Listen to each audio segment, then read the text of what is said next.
That is messed up. I am so messed up. I'm sorry. It's the first time I've really fucked up like that.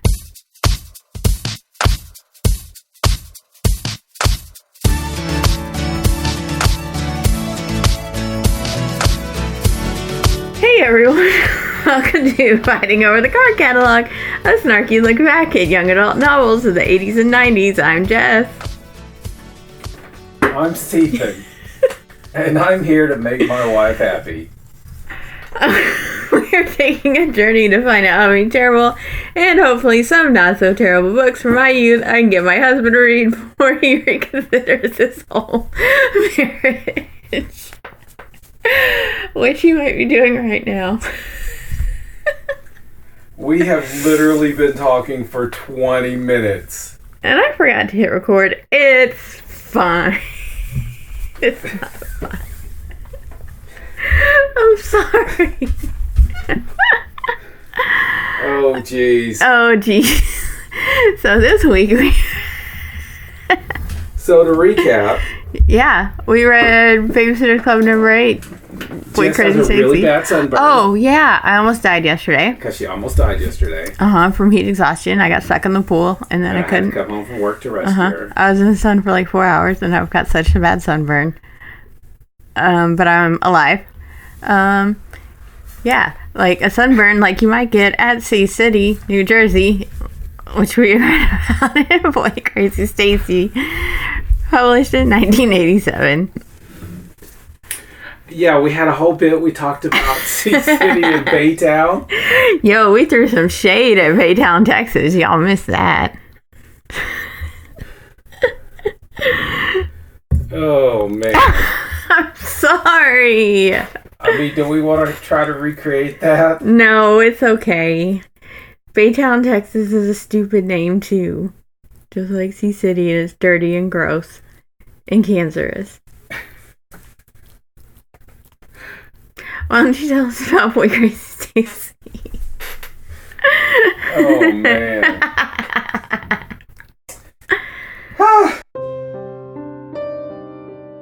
Stacey and Marianne are mother's helpers for the Pike family for 2 weeks at New Jersey Shore. Things are great in Sea City. There's a gorgeous old house, a boardwalk, plenty of sun and sand, and the cutest boy Stacey has ever seen. Marianne knows that Scott the lifeguard is way too old for Stacey, but Stacey's in love. She fixes Scott's lunch, fetches his sodas, and spends all her time with him instead of with the Pike kids. Suddenly, Marianne's doing the work of 2 babysitters and she doesn't like it one bit. But how could she tell Stacey that Scott just isn't interested without breaking Stacey's heart?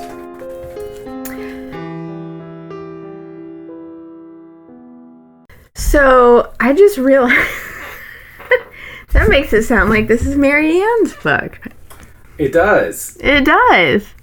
It has her point of view on 2 of those paragraphs. Yeah. But no, this is not Marianne's book. And also, that does not look like a boy. That looks like a 28-year-old man. Yeah, it makes it sound like the whole story is about her and her love. LUV. Did that drive you nuts? The LUV? Uh-huh. Not really. Oh, okay. Did it drive you nuts? Yeah. Yeah. Yeah, so the guy on the front cover looks like Nathan Fillion. Mm-hmm. With blonde hair. Yep. And he's supposed to be an 18-year-old. Yeah. I don't know. I guess I think that a lot of 18-year-old boys-ish from the 80s movies and stuff actually look 30 because they were probably all played by 30-year-olds. And they seemed old to me anyway. It looks like a guy that you would have on an adult romance novel. Yes. Swooning, making a grown female swoon. Yes. Stacey's 13.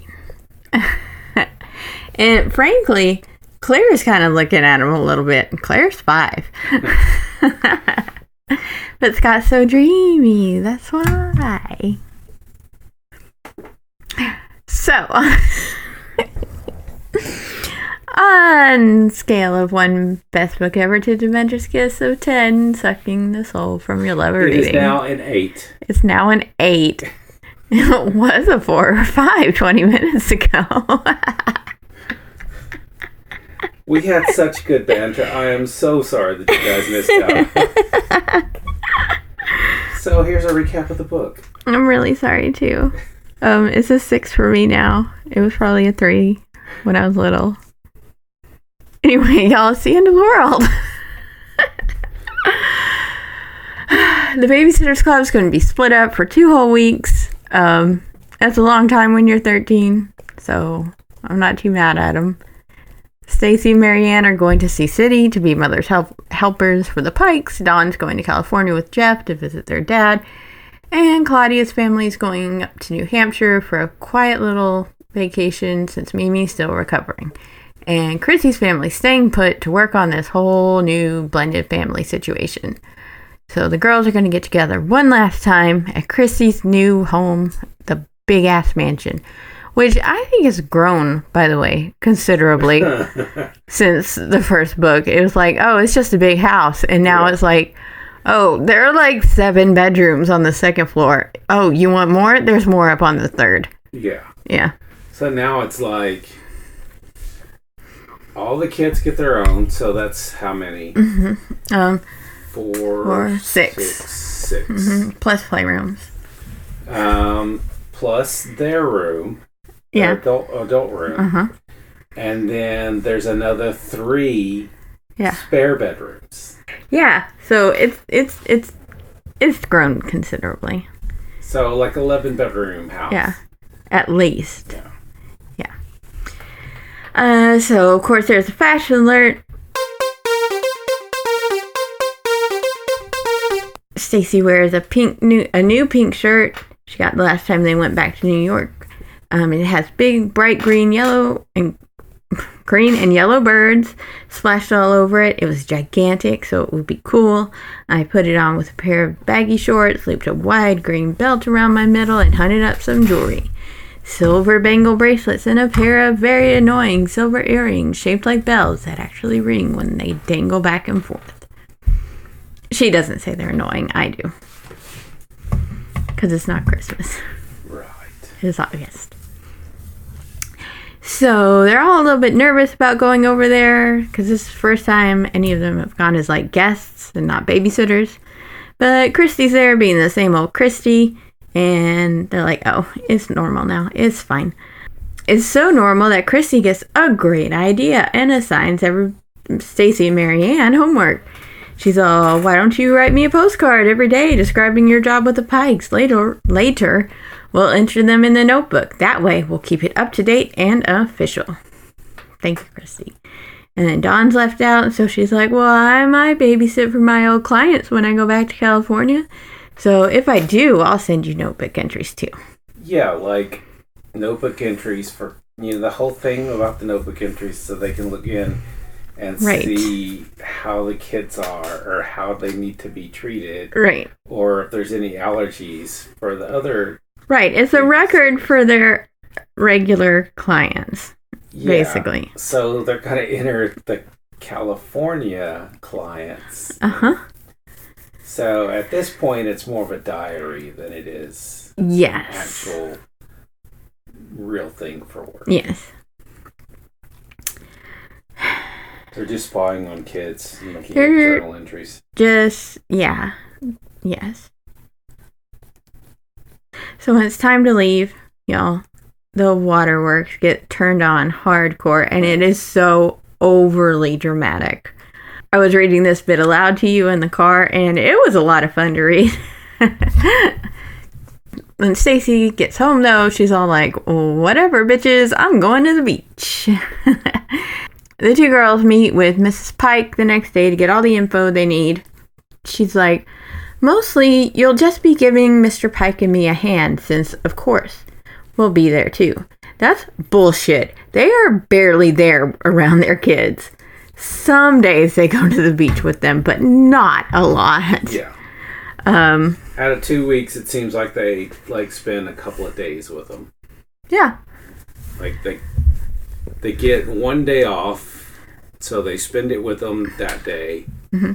And then I only remember them going to the beach with them once, though. It might have been twice, but yeah.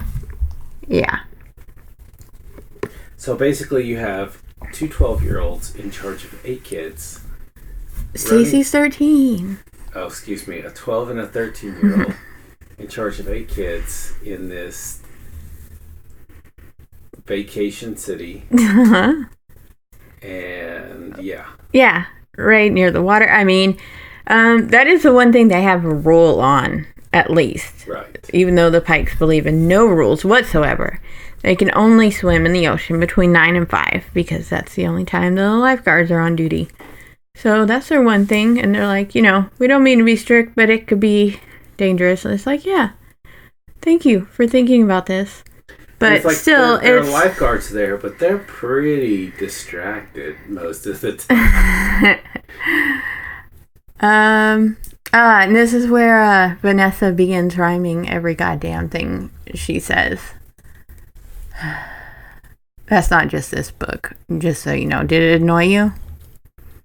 I mean, not really. I mean, It wasn't good. It was just... They weren't that great rhymes. They weren't that great, but that was just off the top of an 8-year-old's head. Well, I mean it was off of Martin's head. Boy! But good enough for an 8-year-old. Yes, an 18-year-old. So when the girls leave, they're talking about how excited they are. And Marianne says, and I get my first bikini. Dad said I could get one as long as the bottom part was decent. Bitch, what? What? He didn't care about the top part. He didn't care about the top part. Because she has nothing according to. That's true. Stacey does say later on they have nothing up top. But you'd think her dad would still be worried about that. Right. I mean, okay, like, was this... Okay, like 87. Is that when they had, like, really high, up to your hip side cut out? So they were kind of sexier on the bottom than most today. Maybe he meant don't get a thong. Yeah, I was going to say, some people were wearing thongs by then, I think. I doubt it would ever go through Marianne's mind to wear a thong. But anyways, we're very excited for her. Look at her. Like, I mean, what? 8 months ago, she was still wearing braids and skirts and all this stuff. Yeah. Stacey, of course, has a bikini too, but she's also doing something bad. She sneaks into her suitcase a bottle of sunlight to make her hair blonder, lighter. And she says, however, if Mom saw the bottle, I'd be dead. I don't get it. She's not dyeing her hair. And she is already doing so much damage to her hair with all these constant perms that I don't get it. They go over the next morning early to head out to Sea City. And this book is also where Claire starts in with Silly Billy Goo Goo everything. That's kind of annoying, but... Yeah, it didn't annoy me like this whole time until I had to read it out loud to you. And then I was like, this is terrible. So they end up taking 2 station wagons. Why don't the Pikes have a big-ass van? There are 8 kids. Right. Even if, and they are doing the, it was the 80s, so kids sat in the way back. And like everybody did. But, I mean, they still have to split up the family in 2. Yeah. And you would think that they do things as a family on occasion anyway. So, is this just the routine? They grab I think 2 so. different vehicles and go? Although, maybe that's why they get babysitters so much. So they don't have to use 2 cars. But no, never mind. The babysitters don't get paid that much. I was going to say, what they pay the babysitters in, maybe they'd be able to buy a big-ass van. Wouldn't it be one of those, like, really dope vans from the 80s or whatever? So they had... what were they called? the minivans then, but then they had Not minivan. passenger vans, and they had the not cargo vans. Was it conversion? Maybe conversion van. That's what I have in my head, but I'm not sure Yeah. why it's called that. Yeah, I think that might be right. Yeah. So Okay. we had one Anyways. of those at one point. Oh, yeah? Yeah. It was fun while it lasted. But then, it started breaking down. And Yeah. couldn't really get it good and fixed, so it ended up going to live at the farm.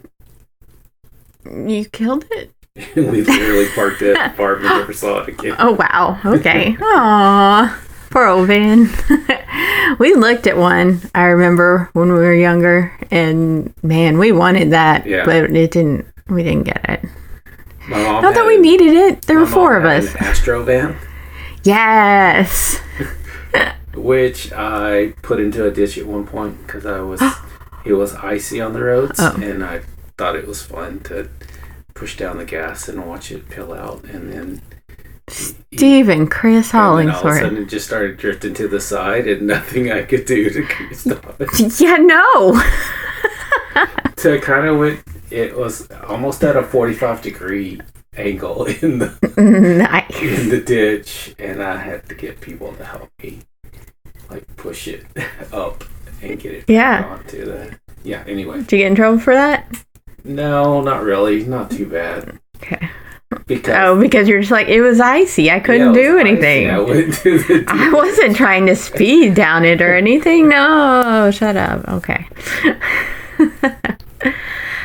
This is also where we learned that Margot gets motion sick very easily. And it's kind of gross.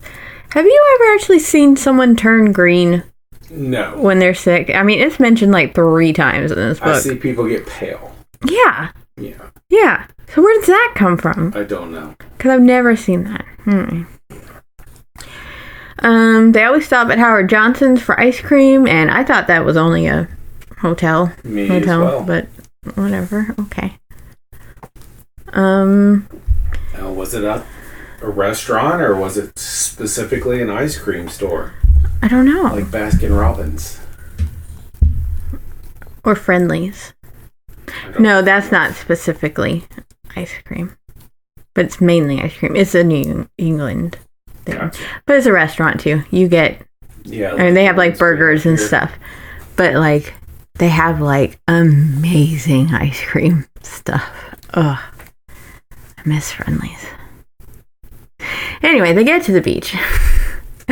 All right, and now we get very, very, very confused because somehow the Pikes are able to afford renting the same big-ass house every year right on the beach.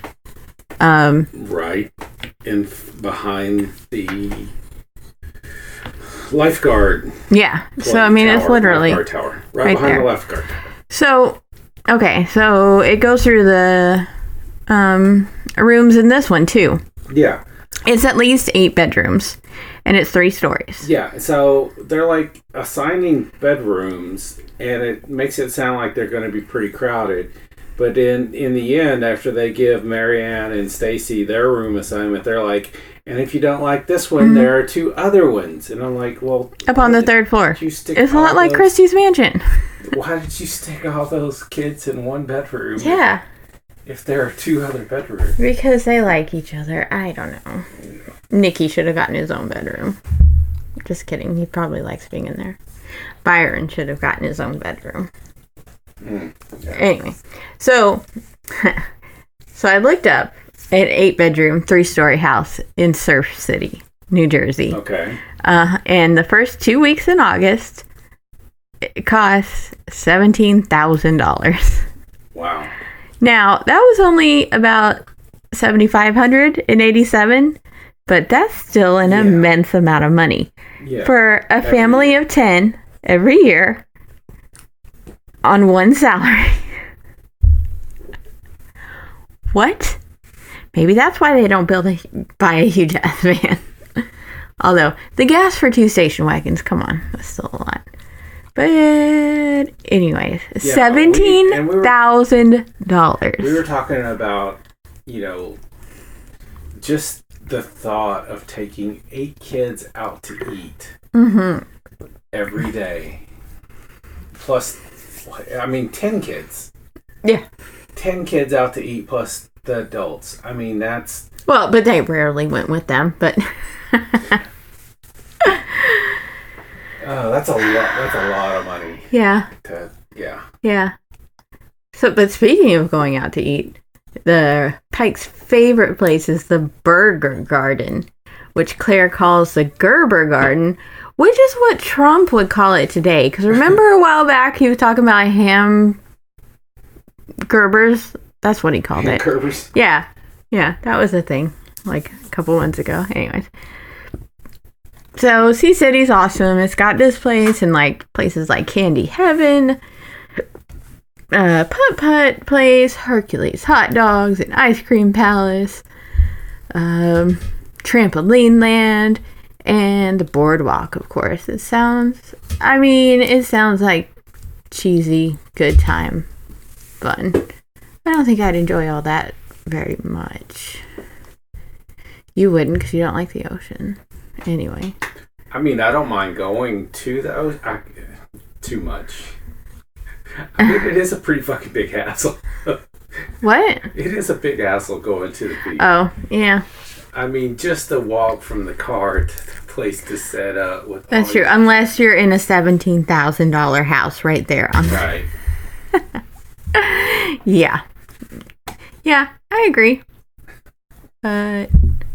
I mean, I'm not feeling so much like going to a beach right now myself, but yeah, when we would go to Corpus Christi, we'd go to like this museum place that's there. I forget what it's called now. I'll look it up.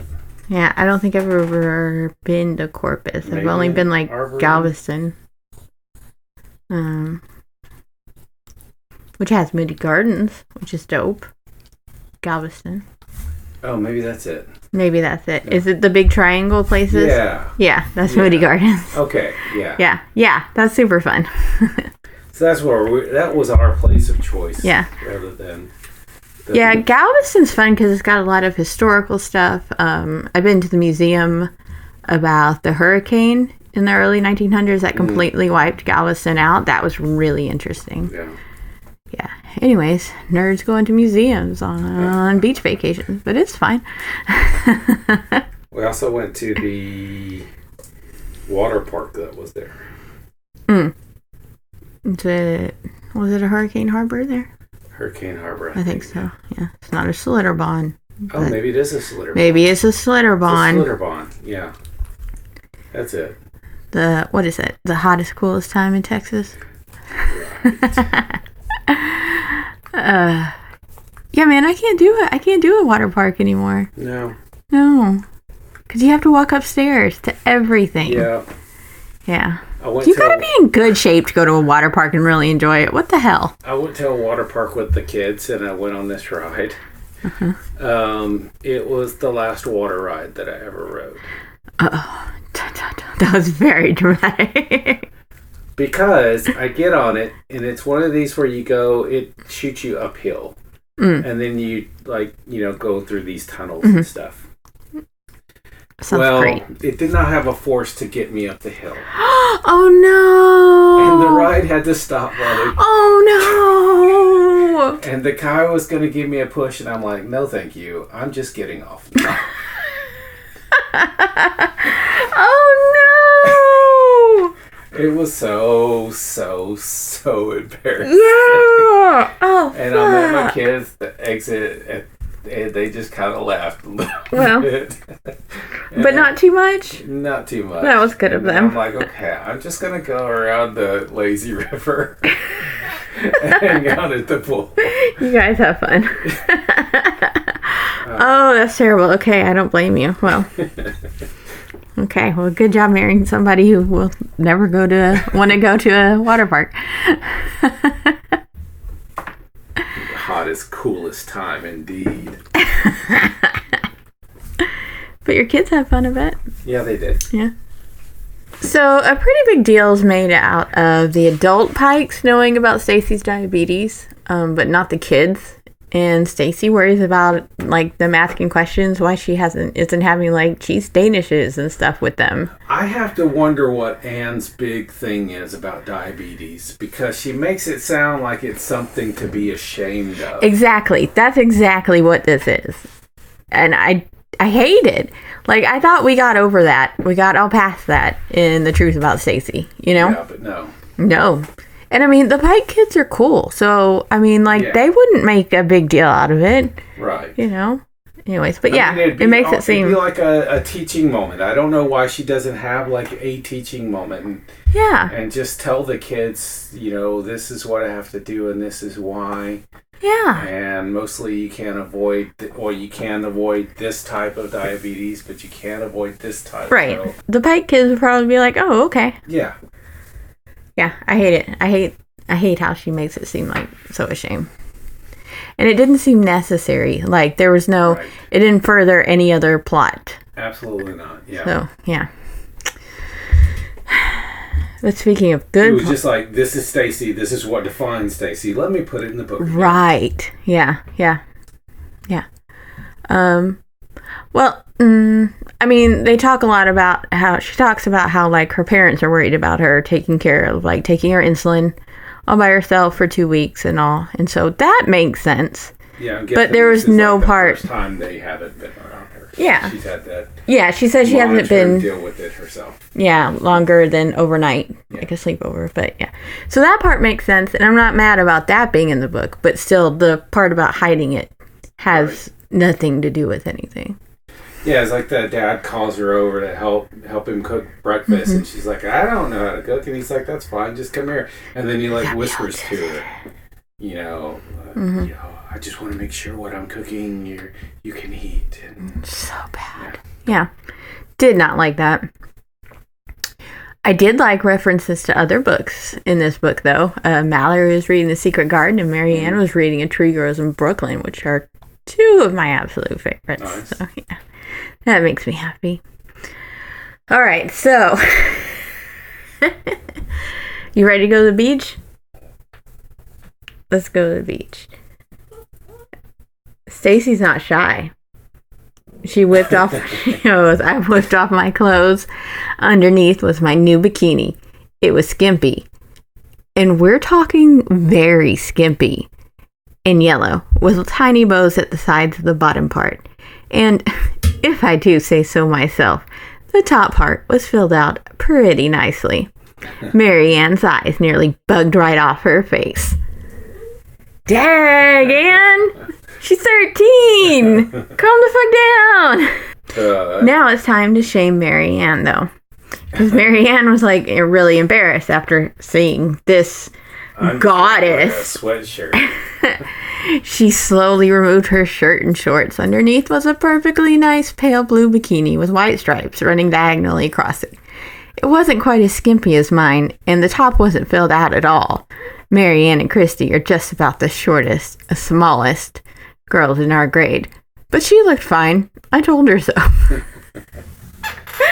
Oh, man. Yeah. I think that's probably the most memorable part of this book for me. I've remembered since I was 6 or whatever.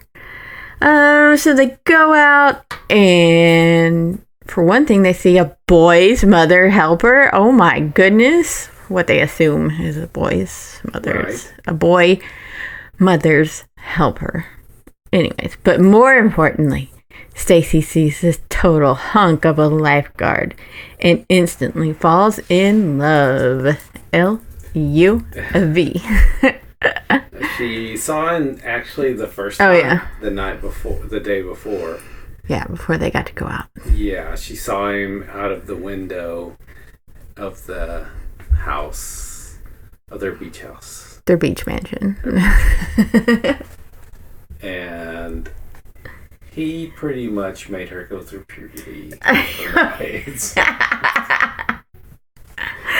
Basically, so thank goodness she had this skimpy bikini to wear over to meet him. When she gets up the nerve to talk to him, she learns his name is Scott. And he's 18 and he's going to college next year. And she's like, she knows he's too old for her, but she does not care. And she spends all her time talking to him. And then running off to make him sandwiches and fetch him sodas. And she acts like this is a huge, supreme honor. Because there are other girls. But, like, they all kind of drift away to flirt with the other lifeguard. Because Stacey's there. But, okay, I always wondered... Don't you think the Pikes would mind her giving their food away to this lifeguard? I mean, for like a week? They're there, but if they don't know, well, I guess they're not there. Yeah. Then they wouldn't even know she was coming back and getting. I mean, she could just. It's very rude to get them for herself or to get them for the kids. They wouldn't know. They wouldn't know, but I don't care. It's very, very rude. Stacey. I mean, it's like they already have 10 kids to feed. Come on. Yeah, I know. You're not gonna. Yeah, right. But you're not gonna miss a soda or a sandwich, I guess. So Marianne gets a horrible sunburn that day, and I'm just feeling for her. Yeah. It says Marianne flopped down on her bed, and I was reading this. I'm like, bullshit. That would hurt like hell. Are you kidding me? I can't even wear a bra today. Fuck that. I went to a water park when I was probably like 11 years old. No, my parents were still together. It had to have been 9 or 10. And I did not have sunscreen. I was wearing only shorts. I had no shirt on. And I'm telling my parents that I'm getting hot. And it doesn't matter to I was the most sunburned. There's been one other time that I got it almost as bad, but then turned out worse. But I was so red, I could not lay down. Yeah. Without having extreme pain. Yeah. I mean, it was just, it was so bad. I mean, my entire body, except for this one spot where my shorts were. Hey, at least it wasn't your dick, right? So as an adult, I got sunburn one time, and it wasn't that bad. But the next day, I went and played basketball.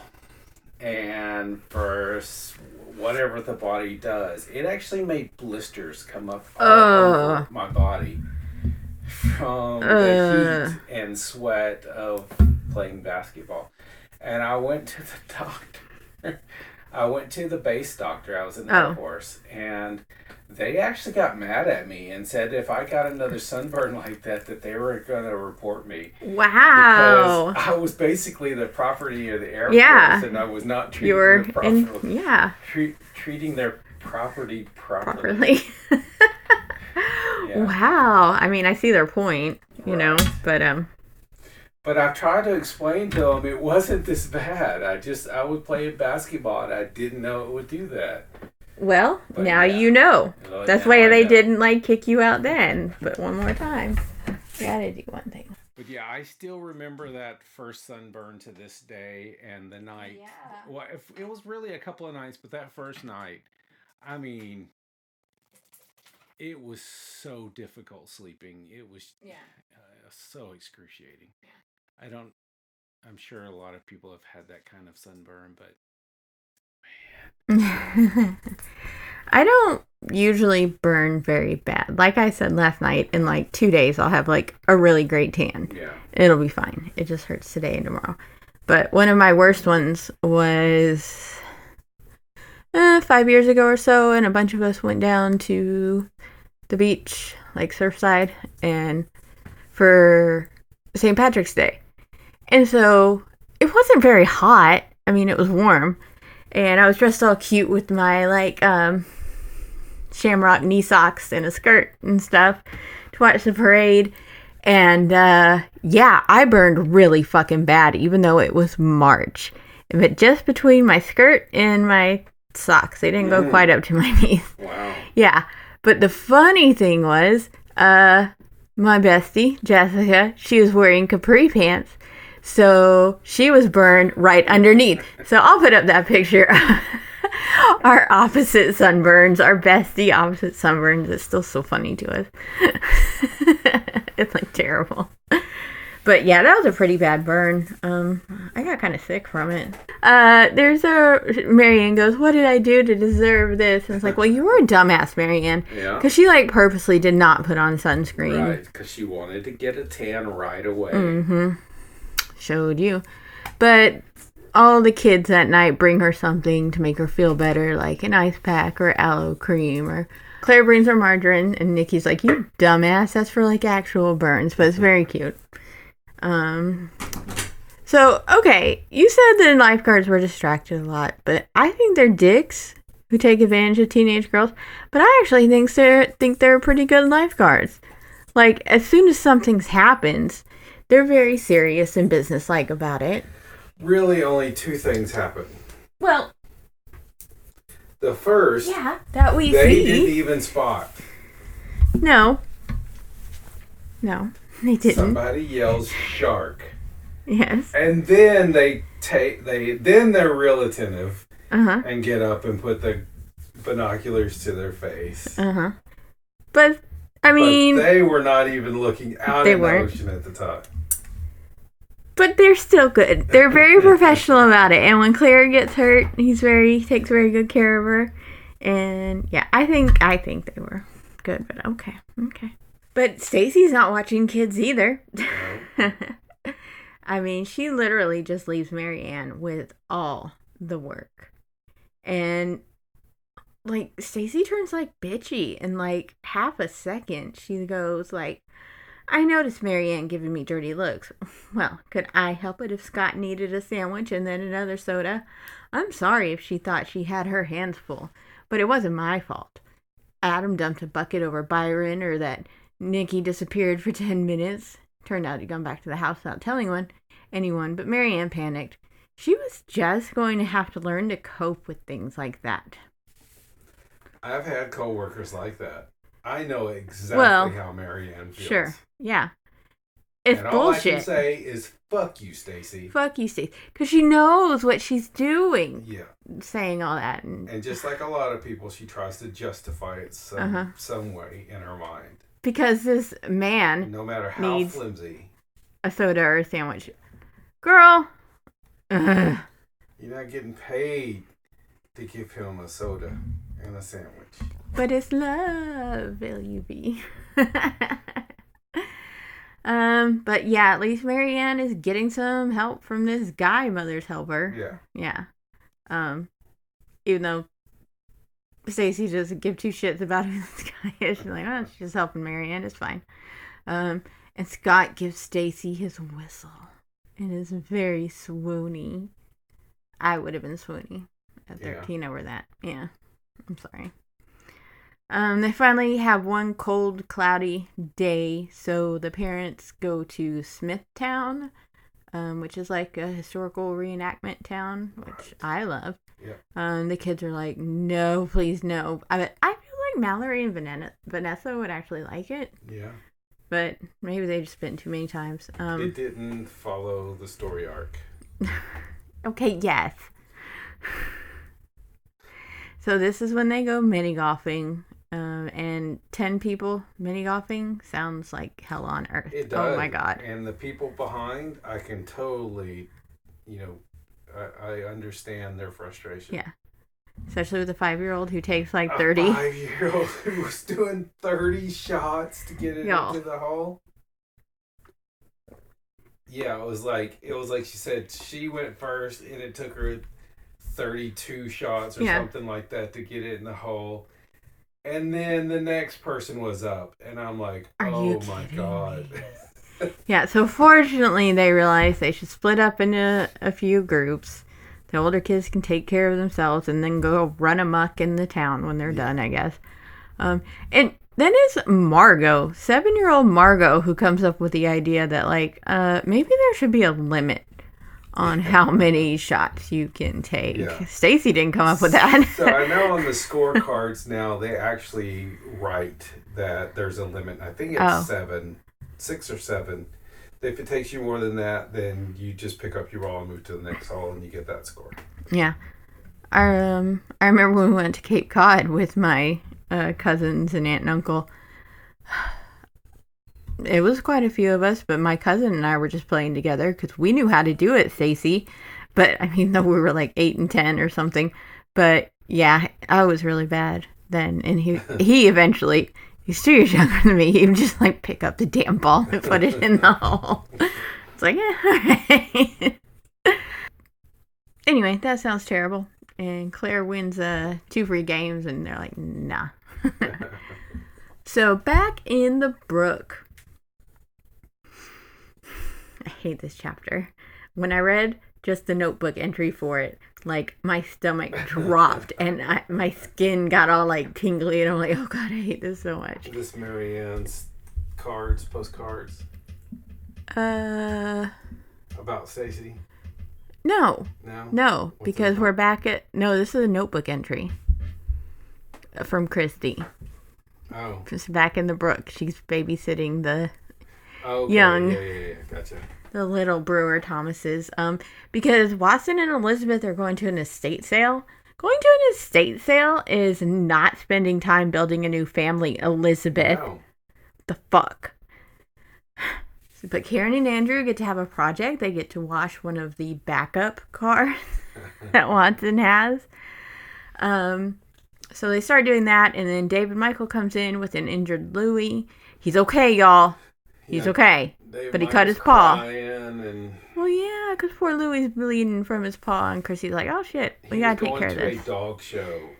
At a friend's house. At a friend's house. Uh-huh. And I'm like... Rich kids. Who are all these people bringing their dogs to this kid's dog show? In a few books, we'll meet a lot of dogs in the neighborhood. So, a bigger one, like, starts growling and barking at him, and he runs. And cuts his paw. And he's bleeding. So, Christy goes to take care of that. And she's, like, calling Charlie to come and take him to the vet, but she's, like, trying to patch him up. And she's like, realizes that Karen and Andrew are like coming in and out, but not really paying any attention. But when she goes outside, the car is so very shiny because they've used steel wool to wash the car. And I can't. I don't think I'd be alive today if I did something like that. Like, it makes me anxious. I think this little psycho girl knew exactly what she was doing. This girl is going to be a serial killer when she grows up. Karen, you're reading, yes. Uh-huh, yeah. Uh-huh, uh-huh. She's the one who gets everybody to do all this bad stuff. Uh-huh.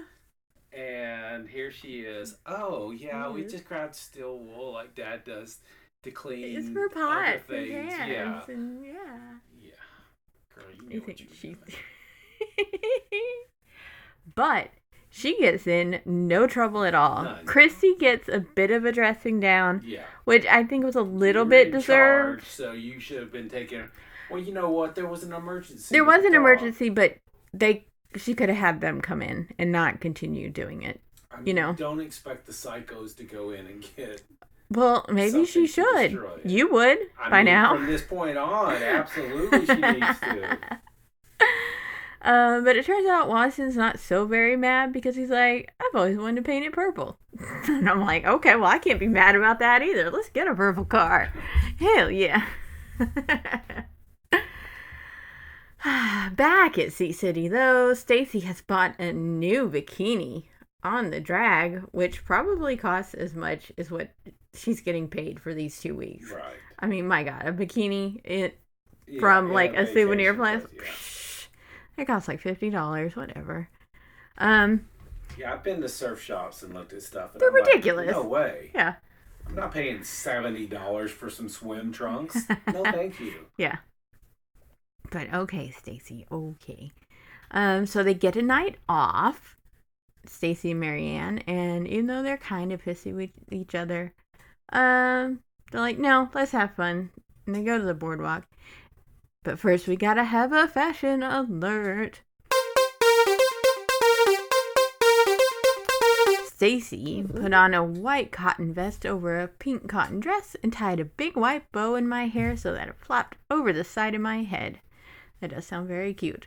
Marianne couldn't find anything on her own that she liked, so I loaned her my yellow pedal pushers, capri pants. Because you had to ask last night, but Yeah, it was no like, idea what yeah. pedal pushers are. I mean, I think it's an antiquated term for it. It's a yellow and white striped tank top and an oversized white jacket. They sound pretty cool for a night out on the boardwalk. And Stacey decides to look all over for a present for Scott. She finally chooses a big box of chocolate. I wouldn't spend $10 on a box of chocolate for someone I barely knew now. Dag.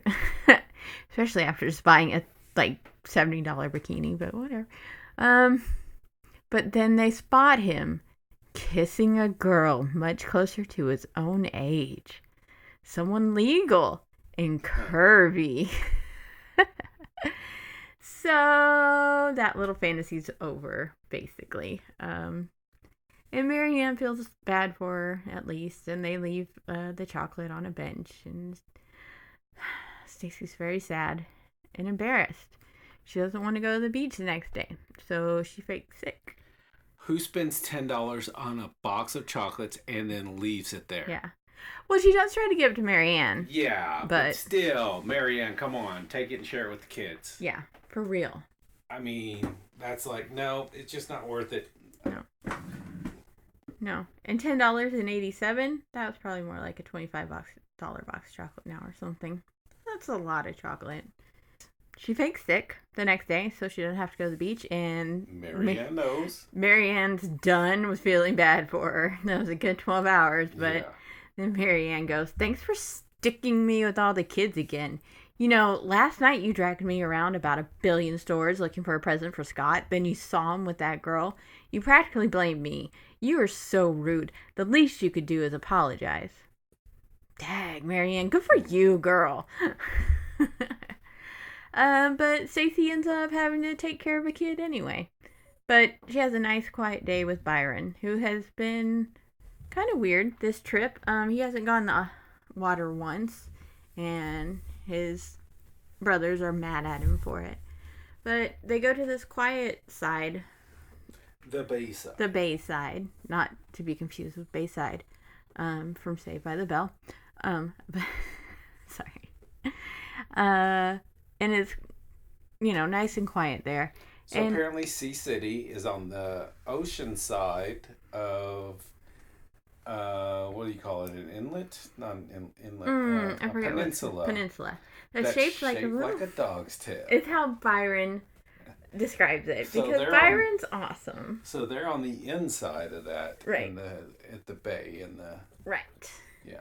And he actually goes out in the water a bit. But he tells her, he doesn't like the rough side of the ocean. He doesn't like all the waves, and he doesn't like not being able to see the bottom. Because he's just a good, sensitive boy. I feel you, Byron. I mean, there are too many fucking things in the ocean that can kill you. I mean, you could step on something, you get stung by a jellyfish. That does suck. There are literally things that want to eat you that can come up very close to the shore. No, that's a hard pass for me. There are riptides that can literally take you out into the ocean and they will never see you again. Right. No, thank you. No, thank you. Or Byron. I don't mind putting my feet in the ocean. That's fine. I'm like Byron, where if I can see it, that's fine. But no, I don't. I'm not going out in the ocean. I swam very far out one time and got stung by a jellyfish. Did you? Yeah. It was actually on my honeymoon for my first marriage. Did your husband pee on your leg? No. Thought about it. But no, the people next to us, one of the women was a nurse, and she told us that toothpaste actually really helps with it. And one of them ran in and got the whole thing of toothpaste, and it was mainly on my arm. Oh. So we put it on, and it really did make it feel better. So there you go. There's a fun tip. It sucked. Yeah, bad. Yeah. Yeah, no, but, thank you. I mean, should have been a sign for the rest of our marriage, right? But anyway. Well, we don't listen to signs when we're that age. No, I was 23. I was dumb as shit.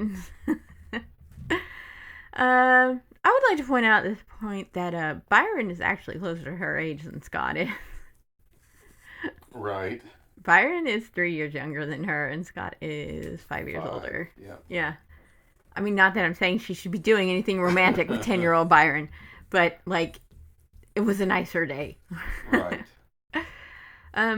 So after this, she just decides to ignore Scott, because she realizes he probably wouldn't notice. She has a come to Jesus moment with herself on her quiet Bayside day. She realizes, oh, he's not in love with me. He probably just thinks of me as a friend. I am younger than him, so she realizes all this shit, and so it's good. And she goes and apologizes to Marianne after lunch and ends the chapter saying, so by the end of the day, the triplets were together again, and Marianne and I were together again, but Scott and I had come apart. It's very dramatic. Much for that main story with your love. So they split the kids up one day because some of them are getting bored with the beach. So some of them go into town, some of them go to the beach. And in parentheses, she goes, Mr. and Mrs. Pike went to the boardwalk! Exclamation point. Like, is that wild for adults to go to the boardwalk? What? I guess if she's putting it in exclamation points. Yeah, it's just really weird. So she finally meets this guy mother's helper, Alex, and his cousin Toby, who's staying in Sea City at the same time, which I've always thought is weird. But not gonna lie, Toby sounds pretty hot for a 14-year-old boy. So of course Stacey falls in love again right away. But at least he's only 14, and he's interested in her too. She's like, he never even looked at another girl the entire day we were talking. And also he likes kids. He teaches Claire and Stacey how to make witches' castles, which is when you take like wet sand and drip it through your fingers to make weird, blobby, fairy tale-ish shapes. After I read this book, I absolutely always did. Yeah. Yeah. It's fun and gross. So on their last night, the girls get the night off, and they go on a double date with Alex and Toby. And Stacey's like, hey, you feeling good enough about this to split up and have separate dates? And Marianne is. So Stacey and Toby have a very cute sounding evening. They play games on the boardwalk, go through the tunnel of love, LUV. So you know it's right for Stacey. And Stacey gets her first kiss in there, which I'm kind of surprised about. That she hadn't been kissed before. Yeah. Because it seems, she's so sophisticated and so into boys and dated so many. I don't know. But Stacey gets a tiny shell and a bear to remember Toby by. And she buys him a hat. Super cool. And then the next day, Saturday, and it's time to go back to Stony Brook. Oh no. But when they get home, Stacey has a nice reunion with her parents. They talk for a long time, and then even though Claudia had called... Before that, what? Before that, when they were saying goodbye, like Marianne started crying. Yeah, she did. She really did want to say goodbye to Alex. She really liked Alex. Yeah. And so Stacey, knowing that she was so sad, called Marianne before she even called Claudia back. Because she knew she was so all up in her feelings. And she says, did you and Alex exchange addresses? Yep. There was a pause. We exchanged something else too, she said finally. What? On the boardwalk on Friday night. I didn't exactly tell you the whole story. We exchanged what? Juices. What? That sounds horrible. It turns out to just be engraved rings, which they're initials. But Marianne, that sounds terrible. My God, you're lucky your father didn't hear you saying that. Good Lord. Yeah, because she's not even going to wear the ring. She's going to put it on a necklace because she don't want her dad to see. Right. So she calls Claudia, and Claudia tells her about how her vacation was good for Mimi. she's getting better, and there were arts and crafts at the place we went to, and I threw a pot. Huh. So, which is, putting it on a lathe. It's not a lathe. No, It's a circle-y thing. Yeah. Damn, what is it? Oh, my love.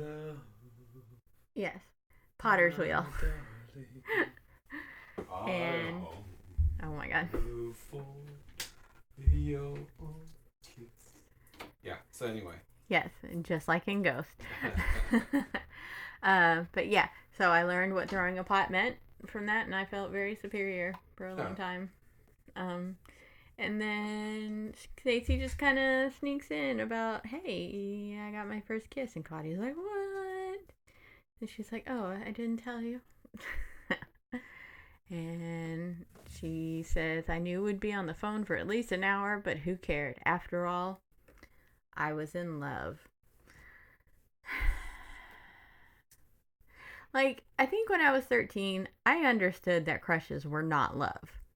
Yeah? Yeah. I did not. You didn't? No. Oh. You thought you were in love at 13? Yeah. Aw, that's adorable.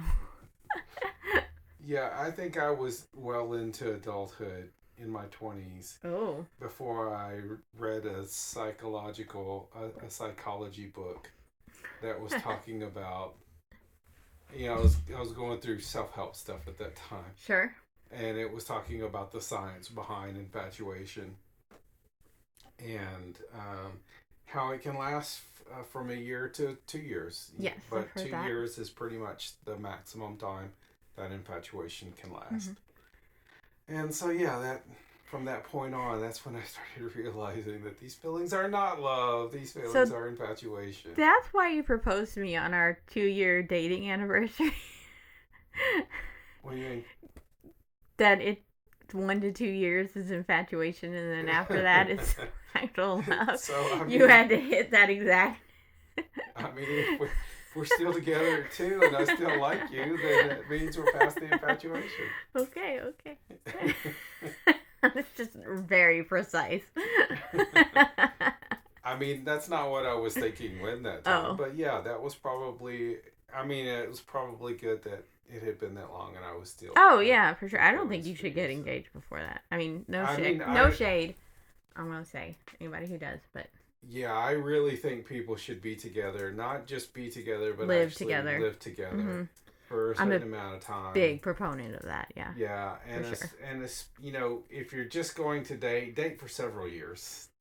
If you're going to live together for at least a year and figure out if you still like each other afterwards. Because I cannot tell you how many people I've known that they're fine dating, they move in together, and 6 months later they want to get divorced. Yeah. And because it's a totally different thing when you live together. Yeah, I still see,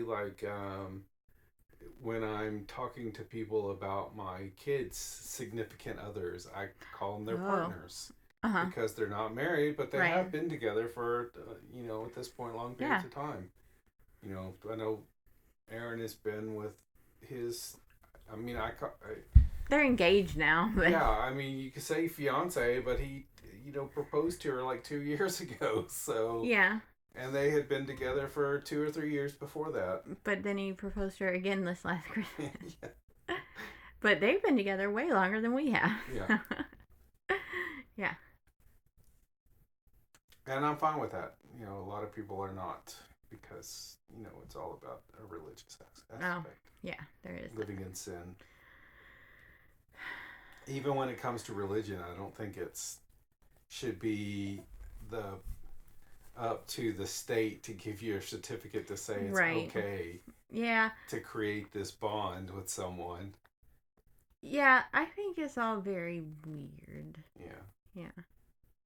But I'm glad we're married. Okay. Are you glad that I did not put in our vows that I would own you? Yeah, I'm very glad. Because I would have gone,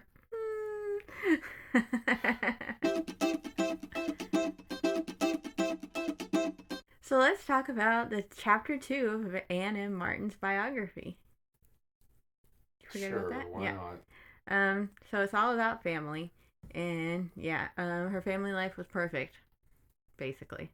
Her dad, Hank, was living in a boarding house when he was going to Princeton, and her maternal grandparents moved there, Edie's parents, and she came to visit them, and they got introduced, and they were married the next year.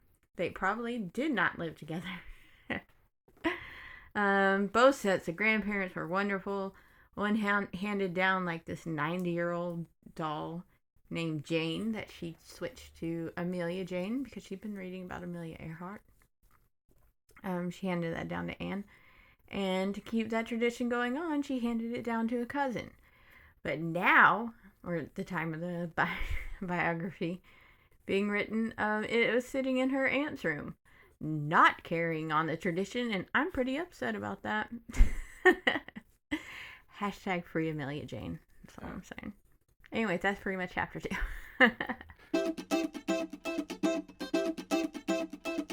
So what are you reading? So I finished reading it was a couple of books in a series, Infinity and Invincible by Sherilyn Kenyon. And that's the one I was saying that had potential because, she was creating a pretty good world and character building, and but it was all completely ruined by the main character, who was very sophomoric in his attitude, and like he always had to talk back or make a quip. And I mean, like every single time something happened or somebody said something to him, he was having to make some snippy comment. And it really, really got old. And she was also writing him with like this vocabulary from, like, he would literally say ugh at things. And at one time he called a girl a little minx. You little minx. You little minx. You better run, you little minx. Ew, ew, ew. I hate it. Yeah, so anyway, I made it through the second book and I was like, I'm not reading the third. That's enough for me. Ouch. Sorry, Sherilyn Kenyon. I also finished a book called Spy School by Stuart Gibbs. It had a very Harry Potter start, where this young kid was, I think he's 12 or 13, is told that he's been chosen to attend a spy school created by the CIA. Oh. There's even a Hermione-esque character who is naturally good at all aspects of being a spy. Of course. Within it.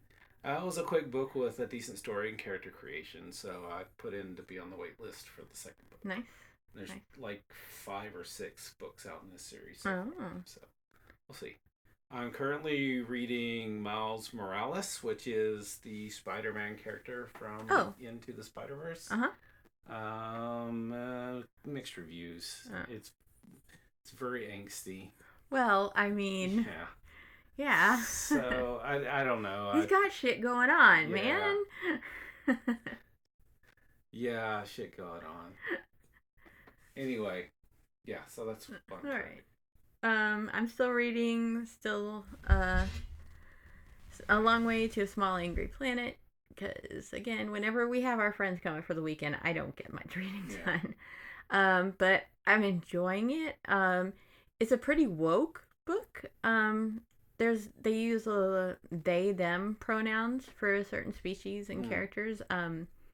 Another species changes from female to male at a point in their lifetimes, like everybody does in their species. And there's some interspecies discrimination about dating and stuff, and so that's taken. That was a good thing about me reading sci-fi growing up, is you got that there were a lot of things that happened within humanity that were kind of done a different way in sci-fi, because you had all these different species. So you had speciesism and things like that, and you got to see.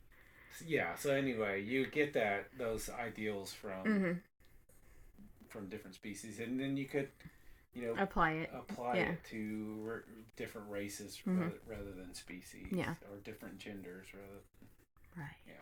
Yeah. There's only one species in this that is against it, like everybody else is cool with it, but it's like this one species is not.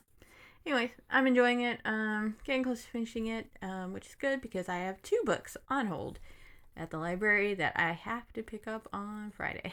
So that's all I got for this week. You good?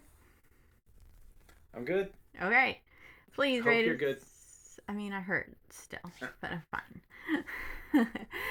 I'm scared to go take a shower in a bit, but anyway. Please rate us on Apple Podcasts and subscribe to us on all the places you subscribe to your other podcasts.